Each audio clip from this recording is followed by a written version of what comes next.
Right, muri Zimbabwe kusakana kwatikuita zvekare pano paHadzirare 263 pano patokuzivisai manews updates ezvinhu zviri kuitika munyika yedu yeZimbabwe.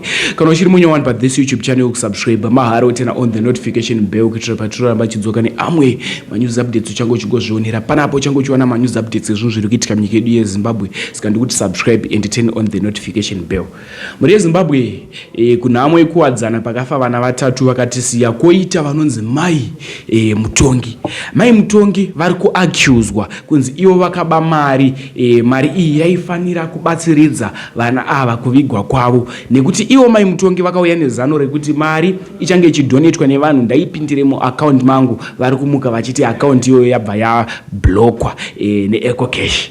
Dakusiya mchiona video apedza kuona video chazvonofika comment section vanhu vari kuita mafunga kuti vari kufambisa mashoko iwo ekuti Mai Mutongi vakaita turi dumbu ravo vakaba mari vakabvisa mari muEcocash vakatora do side revamwe vanhu budiro zviri kuita zvichinzi kutaura kwavari kuita avasi straight vari kutaura vachikakama zviri kuratidza kuti ndo vakaba vazobuda vachichema kuna Mai Mnangagwa vachiti Mai Mnangagwa handina mari yandakaba. Toda kuti tijaje nyaya iyi mucomment section nemuonero wauchaita video. Anoziya chokwadi ndiMwari. Much love.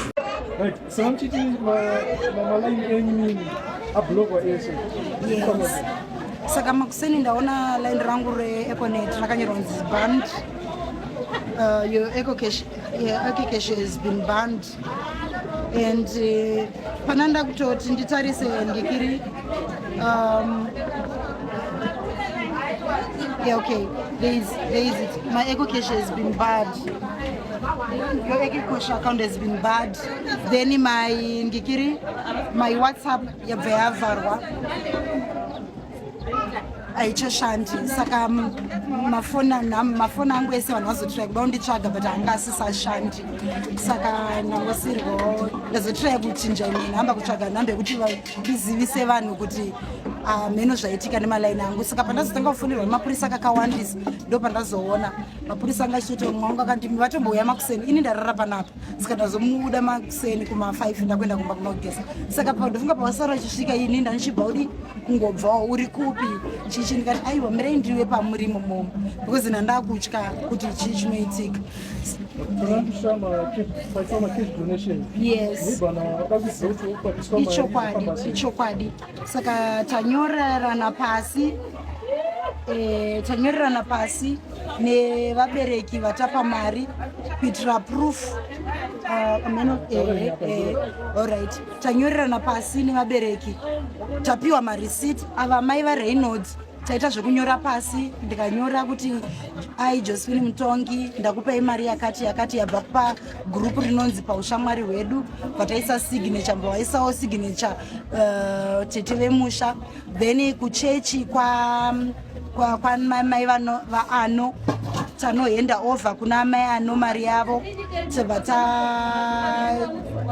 papa ine security wekuchechi kwavo natreasury wekuchechi kwavo vabva vatinyorera mari yacho mubhuku ine mareceipt.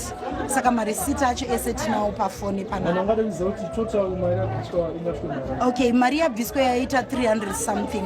Then muEcocash mangu payavharwa yanga ine $57 but mami ine $13 yangu. Saka yanga iri kuma $40 something. Handizivi vamwe vanhu vazotumira pamwe yange yatovharwa kare. Saka ndiyo mari yandanga ndinayo. Saka tataronga kuti tinoishayanisa mwana wese anofanira kuwana mari yake yechema. Saka anowana mari yake yechema Atipa awana mari yake yechema, Reynolds awana mari yake yechema. Zviri equal. Ndinokutenda. Mai vedu venyika Mai Mnangagwa handina chandatadza kana muchiona video ina handina chandatadza. Tatichingoda kuuya kuzochema semadzimai. Ndikawana chinondiwana ndiri pano handina chandatadza.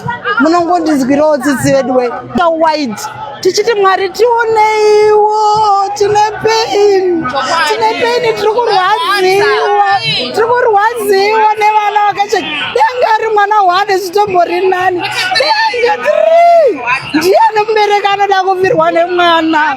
ndiani bereka kufirwa nemwana nenzira yakati dai wakafa zvichizi mwana arwara kana kuti aita polio kana chicken pox kungozi vana 3 vafa here vedu wei murwadziwi makaita seiwo munofokasa nezvinhu zvisina kana basa tiri kungochema isusu tiri kuratidza tiri kurwadziwa tachida kungochema tichibva kuna Blower Road kusvika parufu hapana chimwe chetatichida kuti tatichida kuchema isusu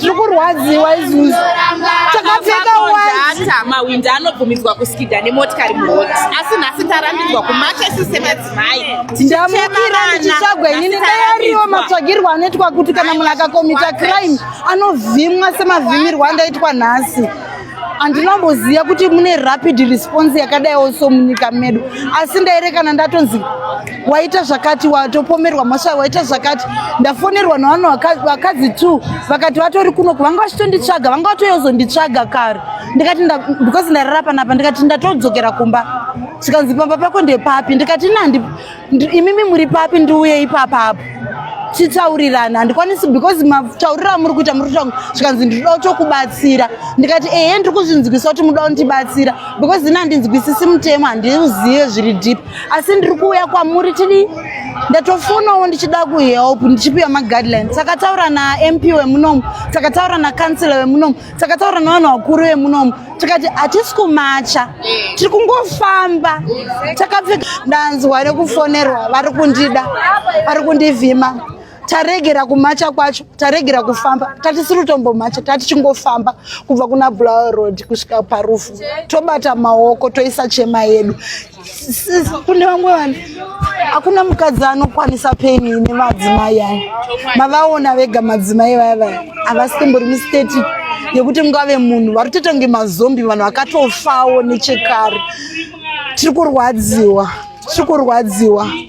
taneta nekuti Mwari ndiye anoziya taneta nekuti Mwari uyu hameno zvichaitika taneta nekuti Mwari anoziya taneta nekungosiya zvinhu zvichiitika dai marisponsero avaita vachinditsvaga ariwo marispondero avanoita vachitsvaga mbavha nevanhu vanotengesa madrugs nevanhu vanotengesa mutoriro nevanhu vari kuba inini ndakabirwa kakawandisa muno mukwadzana extension ndakaenda mapurisa pasitomborina kana mapurisa pabhesi pacho ndikanzi unofona une transport here mune chii ini ndindokwidza mapurisa transport ndindofarwa kuita zvese asi kuti kwanzi tiri kuda kungonochema tinoda kunabata maoko semadzimai